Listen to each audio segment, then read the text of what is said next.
கஷ்டப்பட்டு நம்மளவே தருதலங்குது. இந்த பிள்ளைக்கு எவ்வளவு திமிரு. இந்த பிள்ளை கோயில் மரத்தை வச்சு கட்டி போடுங்க அப்படின்னு யாரு சொன்னது? அப்படின்னு அவங்க சொல்லுவான்னு சொல்ல வந்தேன். இல்ல அவங்க சொல்லுவாங்களா நீ சொல்லி குடுக்குறியா? அப்படி சொல்லுவாங்க. அப்படியெல்லாம் ஒரு வேளை கட்டி வச்சாங்கன்னா ஆபத்து யாருக்கு? ஆபத்து உங்களுக்கு. எனக்கு தான் ஆபத்து. உங்க பக்கம் கைய காமிச்சானா நாங்க உருத்த போயில தானே. ஏனே அப்படி நினைக்கிறீங்க? உங்க பக்கம் கைய காமிச்சா நீங்களே என்ன நினைப்பீங்க? நம்ம பிள்ளை சின்ன பிள்ளை ஏதோ தெரியாம சொல்லிடுச்சுப்பா அப்படின்னு மன்னிச்சு விட்டுட்டு போயிருவீங்க. அதனால உங்க பக்கம் கைய காமிச்சோன்னே ஒண்ணு அப்படின்னு நினைக்க உங்களை நினைச்சுக்காதீங்க, தவற நினைச்சுக்காதீங்க. அப்படிலாம் இருக்கக்கூடாது. அப்பாவுடைய பேச்செல்லாம் கேட்கணும், அப்பாவோட பேச்செல்லாம் மீற கூடாது. அப்பா சொல்ற வார்த்தைகளை கேட்டு நடக்கணும். ஏன்னா அம்மாங்கிறவ கூட என்னைக்காவது ஒரு நாள் அவ கஷ்டத்தை நம்ம கிட்ட சொல்லி காமிச்சிருவா. அம்மாங்கிறவ உன்னை 10 மாசம் சம்பந்தம் எவ்வளவு கஷ்டப்பட்டு பெத்தெடுத்த தெரியுமா அப்படின்னு என்னைக்காவது ஒரு நாளாவது சொல்லி காமிச்சிருவா. ஆனா அப்பாங்கிறவர் என்னைக்காவது அவருடைய கஷ்டத்தை நம்ம கிட்ட சொல்லியிருக்காரா? யாராவது சொல்லுவாங்களா? அப்பா அப்பா மட்டும் சொல்லவே மாட்டார். ஏன்? நம்மளோட கஷ்டம் நம்மளோட போனாலும் பரவாயில்ல, நம்ம பிள்ளைங்க நல்லா இருக்கணும்பா அப்படிங்கிறதுக்காக கஷ்டப்படக்கூடிய தெய்வ பிறவி அவங்கலாம். அப்ப அவங்களுடைய பேச்செல்லாம் நம்ம கேட்கணுமா இல்லையா? அதனாலதான் அப்பா என்னோட பேச்சை கேட்டு காவலுக்கு வந்திருக்கேன்.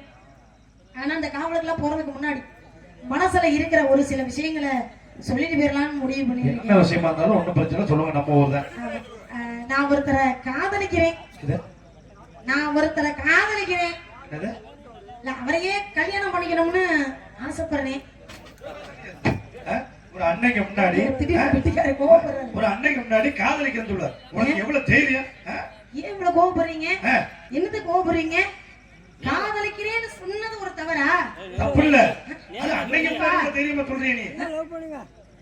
நான் அதுக்காக இப்படி பெஜார் கொடுப்பேன்னு நான் எதிர்பார்க்கவே இல்லை. நான் சொல்லினே இருக்கிறேன் ஓனா ஓனான்னு. அதனால அண்ணே அப்படியெல்லாம் பேசாதீங்கண்ணே. யார் திடீர்னு நினைக்க பாருங்க என்ன வள்ளி சென்னை மொழியெல்லாம் பேசுறாங்க அப்படின்னு. ஏன்னா தொண்டை நாடு அப்படிங்கிறதே காஞ்சிபுரம் மாவட்டம் தான். அப்ப அங்க எப்படி பேசுறாங்க? இப்படித்தானே பேசுறாங்க. அதுக்காக வள்ளி இருந்தப்ப அப்படிலாம் பேசல, இப்ப அப்படி பேசுறாங்கன்றதுக்காக சும்மா பேசிக்காங்க. அப்படிலாம் கோவப்படாதீங்க. காதலிக்கிறேன் அப்படின்னா யாரும் நான் காதலிக்கிற அப்படின்னு நீங்க கேட்கணும். ஆமாண்ணே, ஏன்னா இப்ப இருக்கிற விலைவாசிக்கலாம் ஒரு பவுண்ட் எவ்வளவு தெரியுமா? அது 1 லட்சத்துக்கு நெருங்கிரும் போல இருக்கும். 80,000 வந்துருச்சு. நான் என்ன சொல்றேன்னா பாவது குரூப்லங்குது கனவுல கூட வாங்க முடியாது நகையெல்லாம். நம்ம இருக்கிற சைஸுக்கு நம்ம 7 பேர் அந்த தானே நம்ம கஷ்டப்படுறதுக்கு போய் தொலைட்டுங்கிறேன். நான் கூட சரி கொஞ்சம் கஷ்டப்படுறோம், இவரை சீக்கிரத்துல கல்யாணத்தை பண்ணி வச்சிருவான் அப்படின்னு சொல்ல போறீங்கன்னு பார்த்தா கூட்டிக்கிட்டு ஓடட்டுமா? கஞ்ச பயிர்கள் இருந்தா அப்படிலாம் நினைக்க மாட்டேன்.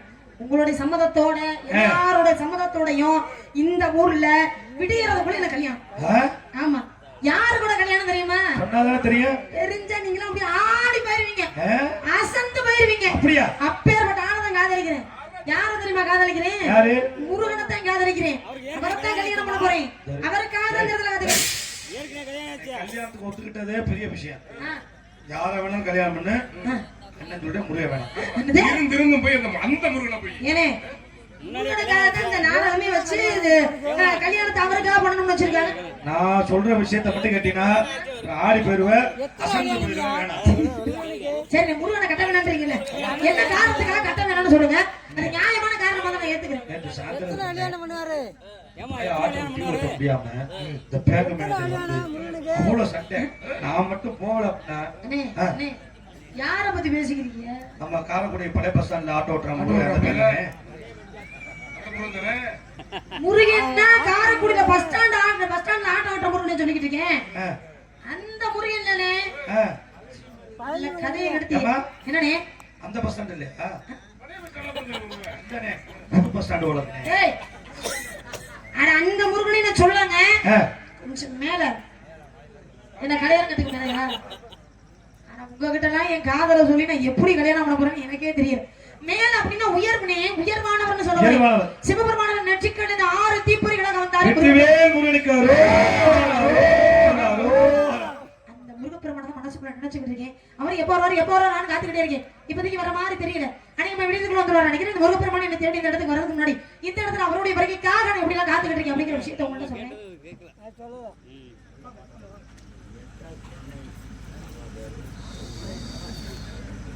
அப்பா நீயாச்சும் சொல்லப்போ வெள்ளச்சாமி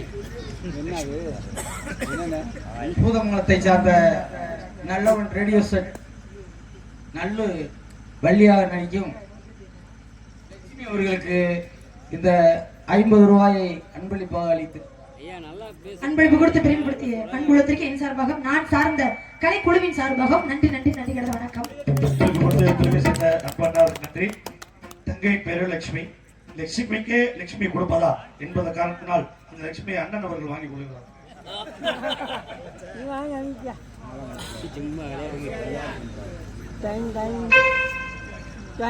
எப்படியும் ஒட்டுமொத்தமா வீட்டுக்கு தான் வரும்போது காசு.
நான் மட்டும்தான் அவரை காதலிக்கிறேன்னு தவிர அவர் என்னைய காதலிக்கிறாரா என்ன அப்படிங்கிற விஷயம் எனக்கு தெரியாது. இது முருகையான முருதலை காதல். இது எப்ப இருதலை காதல மாறும்னே தெரியல. நீங்க எல்லாம் நினைக்கிற மாதிரி சாதாரணப்பட்ட காதல் என்னுடைய காதல். இது மனிதர் புரிந்து கொள்ள, இது மனித காதல் அல்ல. என்ன என்ன மணியனே என்ன உங்க காதல் அழகா எடுத்து சொல்லிட்டு இருக்கீங்க. காதலிக்கிறது நானா இல்ல நீங்க? நான் தானே காதலிக்கிறேன். எனக்கு சொல்ல தெரியாதா? நீங்க ஏனே அப்புறம் சொல்லிட்டு இருக்கீங்க? அப்பா எப்படி ஒளிபெருக்கி எப்படி அருமையான ஒளிபெருக்கி அருமையா இருக்கா? அதெல்லாம் நம்ம குறை சொல்லணும்ன்ற அவசியமே இல்ல. சுத்தி எப்படி இருக்கு பாத்தீங்களா? பாக்குறதுக்கு ரொம்ப பிரம்மாண்டமா இருக்கு. பிரம்மாண்டமா இருக்கா? ஆமா. அருணன் இந்த வேலையெல்லாம் முடிச்சிட்டு இப்பதான் உட்கார்ந்திருக்காரு. அவர் சிரமப்பட வேணாமே அப்படிங்கறக்காண்டி நானே வாயில எக்கோ கொடுத்தேன். எதிரொலி ரொம்ப சந்தோஷம். அவர் சிரமப்படக்கூடாதுங்கிறதுக்காக நீங்க. ஆமா ஆமா. அது சரி. நீங்க என்ன எப்படி பின்பாட்டா இல்ல பின் வசனமா? பின்பாட்டு பின் வசனம். பின்பாட்டு அப்படின்னா பாட முடியாத சூழ்நிலைக்கு நீங்க வாங்கி பாருங்க, அது பின்பாட்டு. சரி. பின் வசனம்னா ஏதாவது ஒரு விஷயம் சொல்லி முடிச்சதுக்கு அப்புறம் நீங்க சொல்லலாம்ல. நான் பேசிக்கிருக்கும் போது இடையில பேசுறீங்க. அருண் மாசத்துல ஒரு மாசம் முதல்ல ஒரு நாளோ 2 நாள் தான் பாப்போம் கண்டிப்பா. ஆனா நீங்க அப்படி இல்ல, கூடவே இந்த மடியில தூக்கி போட்டு எப்படி தெரியுமா வளர்த்துருப்பேன். நீ சிரமப்படக்கூடாது. ரொம்ப நடிக்கிறாங்க, தாங்க முடியல. அவர் கஷ்டப்படக்கூடாது நினைக்கிறேன், நான் சிரமப்படக்கூடாது நினைக்கிறியா? ரெண்டு கண்ணு மாதிரி. அதனால இப்படி எல்லாம் அவருடைய மனசுக்குள்ள காதலிச்சுக்கிட்டு இருக்கேன் முருகப்பெருமான். அவருடைய வருகைக்காக இந்த இடத்துல எப்படி காத்துக்கிட்டு இருக்கேன் அப்படிங்கறத உங்கள்கிட்ட சொல்றேன்.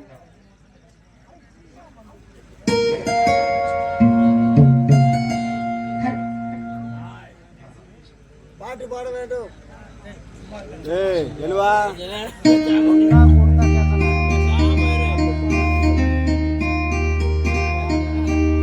தானம் தம் தானம் தம் தானம் தம் தானம் பந்தம் ராக பந்தம் உந்தம் சொந்தம் தந்த சொந்தம் மூலையில் வேறென்ன செய்தி தீவழிய ஆனந்தம் பாடி மூலையில் வேறென்ன செய்தி தீவழிய ஆனந்தம் பாடி பந்தம் ராக பந்தம் உந்தம் சொந்தம் தந்த சொந்தம்.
காத்துக்கிட்டு இருக்கேன்.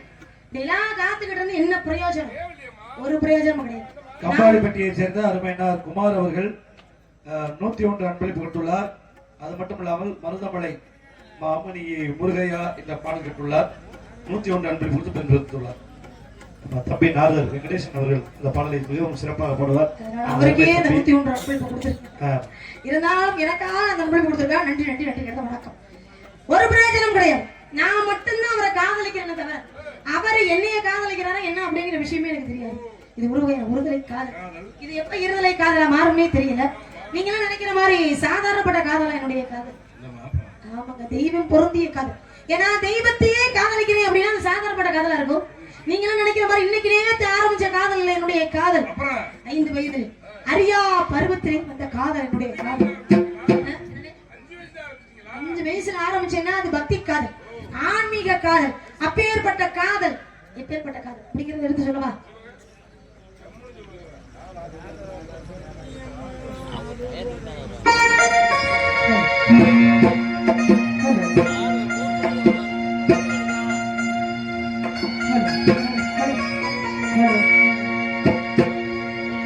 மார்கழி திங்கள் அல்லவா, அதை கொஞ்சம் நாள் அல்லவா, இது கண்ணன் வரும் பொழுதல்லவா, ஒரு முறை உனது திருமுகம் பார்த்தால் விடை பெறும் முகிலல்லவா.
சோகத்தை நிறுத்திவிடு, அனைவரும் நாளை என்று நம்பிக்கை வளர்த்துவிடு, நம்பிக்கை வளர்த்துவிடு.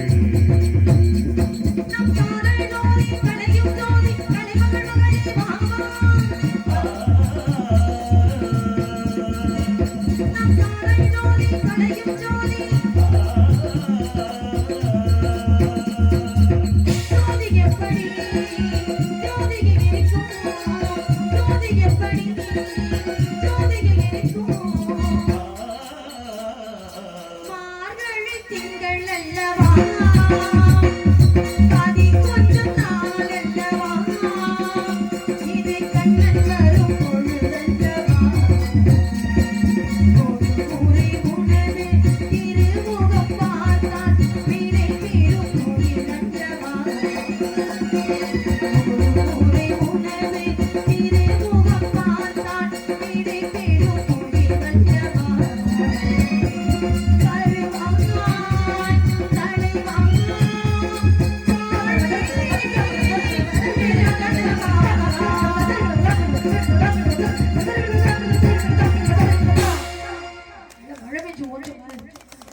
முடியும்? எல்லாருக்கிட்ட எல்லா பாட்டும் பாடிட முடியுமா? அதுக்காக நம்ம குறை நன்றி சொல்ல இல்லையம்மா. அதுக்காக குறை சொல்ல வரல. ஒவ்வொருத்தவங்களுக்கும் ஒரு தனித்திறமை இருக்கு. அதோட இன்று அமைந்த பக்கமேளம் மிக சிறப்பான பக்கமேளம். அதுலயும் இந்த பாடல் வந்து நான் எல்லாருடையும் பாட மாட்டேன். குறிப்பா ஒரு 3 பேர்கிட்ட மட்டும்தான் அந்த பாட்டு பாடுவேன். அப்படி எல்லாரும் வாசிக்க மாட்டாங்க. நான் சந்திச்ச வகையில சொல்றேன். நான் சந்திச்ச வகையில ஒரு 3 பேர்கிட்ட மட்டும்தான் அந்த பாட்டு பாடுவேன். ஒண்ணு கரூராரு, இன்னொன்னு ஆவடியார் கோயிலாரு, இன்னொன்னு ரெட்டையலத்தாரு. 3 பேர்கிட்ட மட்டும்தான் நான் வந்து பாடுவேன் இந்த பாட்டு. ஏன்னா இந்த பாடலுக்கு வந்து ரொம்ப முக்கியமான விஷயமே இந்த வார்த்தை பாடும்போது சொன்னாங்க பாத்தீங்களா, அதுதான் ரொம்ப முக்கியம் இந்த பாடலுக்கு. ஆமா, அது வந்து கச்சேரி எல்லாம் பார்த்திருப்பீங்க. ஒருத்தவங்க சொல்லுவாங்க, இன்னொருத்தவங்க வந்து வாசிப்பாங்க. சொல்லிக்கிட்டே வாசிக்கிறது ரொம்ப கஷ்டமான விஷயம். அதை இரண்டையுமே சரியான முறையிலே கையாண்டு இந்த பாடலுக்கு மென்மேலும் மெருகுபடுத்திய அருமை அண்ணன் காளிகண்ணர் அவர்களுக்கு இடது சார்பாக நல்ல சத்தமா தான் யோசிக்கிறீங்க. கை தட்டும். ஏன் இந்த நடுவு அந்த வட்டமா உட்காந்துருக்கல? உங்களுக்கு என்ன கையில புண்ணா? சிங்கம் நீ நறுக்கு நறுக்குன்னு பேசி போடுற சிங்கம் ஒரு வார்த்தை. ஆமா ஆமா, அருமையான பக்கமேளம். ஒரு நாடகம் நல்ல சிறப்பா அமையணும்னாலே பக்கமேளம் தான் ரொம்ப முக்கியம் அப்படின்னு நீங்க எல்லாம் நினைச்சுக்கிட்டு இருக்கீங்க.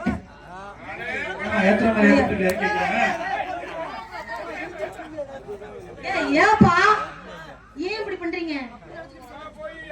தவறு நினைக்க அவங்க போன போட்ட நான் போக மாட்டேன். ஏன்னா காலை புதுதாசம். ஆமா, நீ பக்கமேள மட்டும் நல்லா இருந்தா போதுமா? அதுக்கு தகுந்தார் போல ஒளிபெருக்கி வரணும். அருமையான ஒளிபெருக்கி AS மணியன் ஒளிபெருக்கி. அந்த ஒளிபெருக்கிக்கும் அதில் பணிபுரியும் அருமை அண்ணார் அவர்களுக்கு உடன் பிறவாத சகோதரன் அருமை அண்ணார் அவர்களுக்கு எனது சார்பாகவும் நான் சார்ந்த கலைக்குழுவின் சார்பாகவும் நன்றி நன்றி நன்றி கேட்ட வணக்கம். அருமையான ஒளிபெருக்கி. ஆனா ஒளிபெருக்கி நடந்துட போதுமா? ஒளிபெருக்கி வந்து எப்படி இருக்கு அப்படிங்கிறதெல்லாம் பிரச்சனை கிடையாது. நமக்கு அது நல்லா இருக்கும் நல்லா இல்லைங்க, அது நமக்கு தேவையில்லாத விஷயம். அது நல்லாவே இல்லைனாலும் கூட நல்லா இருக்கு நாங்க ஒரு சில இடங்கள்லாம் சொல்லுவோம். ஆனா சொல்லும் பொழுது அந்த முகம் சுளிக்காம அந்த பதஸ்டருக்கு பத்தி அவங்க நடிகர்களுக்கு கொஞ்சம் நல்லா பண்ணி கொடுக்கணும். அவங்க பாடுறாங்க, நமக்கு நல்ல பேர் கிடைக்கணும் அப்படிங்கிறதுக்காக அந்த செயல்படுத்தி கொடுக்குறாங்க பாத்தீங்களா. அதனாலதான் இந்த பகுதியில AS மணியன் ஒளிபெருக்கினா ஒரு பேர் இருக்கு அப்படின்னா அந்த பணிவு, இந்த பக்குவம், நடிகர்களுக்கு பணி கொடுக்கணும் அப்படிங்கிற அந்த பணிவு இருக்கு. அதுதான் உங்களுடைய உயர்வுக்கு காரணமே. நன்றி நன்றி. இறைவனுடைய அருளால இன்னும் நீடிச்சு வரணும். பாக்குறதுக்கு வயசு இல்லை, போட்டிருக்க வேஷம் அது மாதிரி. அதனால சொல்றேன் நன்றி நன்றி வணக்கம். ஆமா, ஆனா ஒளிபெருக்கி நல்லா அமைஞ்சிட்டா போதுமா? அண்ணே வண்டி எடுத்து சாமான் எடுத்துட்டு வீட்டுக்கு போகணும். என்ன நாடகமே அவங்க நாடகம் தான். அவங்க எப்படி ஏற்றி போவாங்க? அவங்களையும் குறை சொல்லிக்கிட்டு என்ன இருக்கு? அதுவும் நல்லா இருந்தா போதுமா? ஒளிபெருக்கி பக்கமெல்லாம் இதெல்லாம் நல்லா அமைஞ்சதுக்கு தகுந்தார் போல பாக்குற மக்கள் ரசிக்கிறவா இல்லையா? அவங்க ரசிச்சா தானே இதெல்லாம் நல்ல சிறப்பா அமைஞ்சதுக்கு தகுந்தார் கூட இருக்கும். வரும்போது ஒரு மாதிரி அமைதியா இருந்தாலும் கூட அதுக்கப்புறம் அப்படியே ஏதோ கெஞ்சி கெதறி காலில் விடுவலை பண்ணி வேற சும்மா இருப்பா.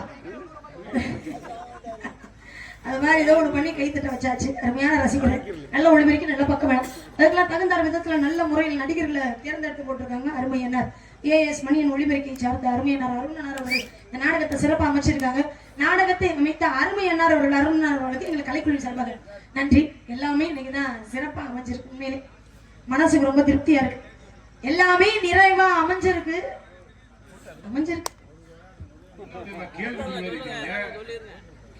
என்ன அவன சொல்ற? நல்லா அமைஞ்சிருக்கு. ஆனாலும் அமைஞ்சிருக்கு. ஒரே ஒரு சின்ன குறை, ஒரே ஒரு குறை.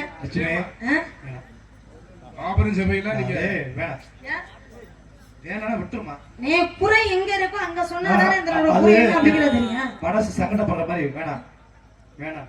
சாப்பாடு குறையா? சாப்பாடு குறையா? அதெல்லாம் குறை சொல்ல முடியாது. பாக்குற மக்கள் எது குறையா? அதெல்லாம் சொல்ல முடியாது. நல்லா அழகா உட்கார்ந்து ரசிச்சுக்கிட்டு குறையா? அதெல்லாம் சொல்லல. நம்மள கவனிக்கிற விதம் அதெல்லாம் இல்ல. டீ கேட்ட உடனே உடனே எல்லாம் நல்லா இருக்குல்ல? எல்லாமே நல்லா வேணா விட்டுரு. ஆனாலும் ஒரு குறை வேணாமான்னு விட்டுரு. வண்டியில பொறுப்பா பேசிக்கலாம் விடு. அப்படி சொல்லவே இல்ல.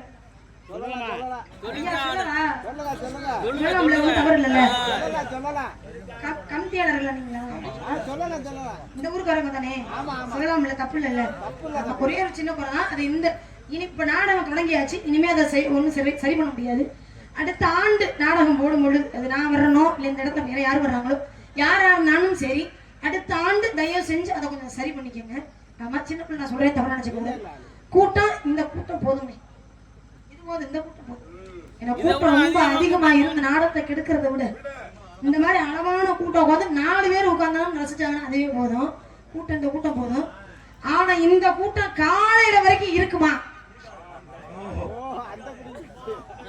அதுதான் குறையே எனக்கு. அது இந்த ஊர்லன்னு கிடையாது, வரிசையை நானும் எல்லா ஊர்லயுமே பாத்துட்டேன்.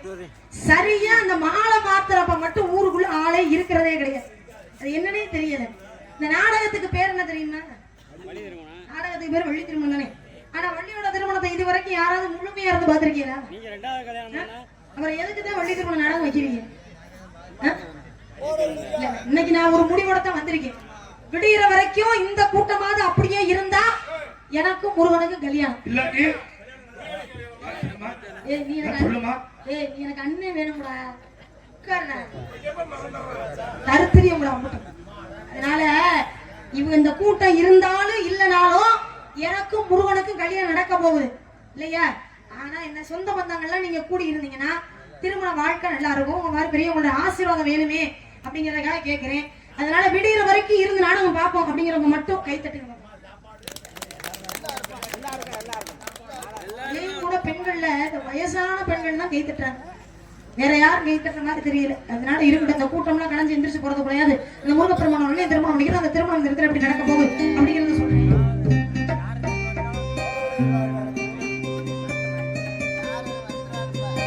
சிட்டுக்குருவி முத்தம் கொடுத்து